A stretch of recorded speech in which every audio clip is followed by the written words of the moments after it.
এরশাদ সাহেবের মুখের বাণীগুলা তো এরশাদ সাহেব মারা গেছে, তাদের মুখের বাণীগুলা জামাতের নেতাদের মুখ দিয়ে পাওয়া যায়, এটা বাংলাদেশের মানুষ বিনোদন পায়। তারেক রহমান সাহেবের দেশের প্ল্যানিং এর সামনে এই যে মবকারীরা এরা ধূলিসাৎ হয়ে গিয়েছে, এখন তারা চাচ্ছে জনাব তারেক রহমান সাহেবকে ফলো করে।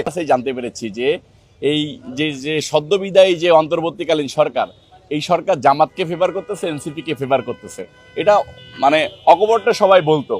তো যখন তারা ইঞ্জিনিয়ারিং করে, আমরা নির্বাচনের আগেই বারবার বলেছি যে তারা ইঞ্জিনিয়ারিং করবে, তারা ইঞ্জিনিয়ারিং করার সুযোগটা পায় নাই। জনগণের স্রোতে তারা ভেসে গেছে তাদের ইঞ্জিনিয়ারিং পরিকল্পনা। সেই কারণে তারা এই ক্ষমতাকে যে নিতে পারে নাই, এটার জন্য তারা কিছু লোক স্ট্রোক করতেছে, দেখবেন কিছু লোক মনে করেন বিছনায় পড়ে যাচ্ছে, কিছু লোক ব্রেন স্ট্রোক করতেছে, কিছু লোক সারাদিন মনে করেন 7 লিটার পানি খাওয়ার কথা সেদিকে 20 লিটার খায়, গলা শুকায় যায়। কেন আমরা ক্ষমতা নিতে পারলাম না, কেন ক্ষমতা নিতে পারলাম না?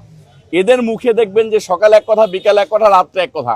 আমরা এক সময় দেখেছি এরশাদ সাহেবকে, যে স্বৈরাচার ছিল, ঠিক তাদের এরশাদ সাহেবের মুখের বাণীগুলা তো এরশাদ সাহেব মারা গেছে, তাদের মুখের বাণীগুলা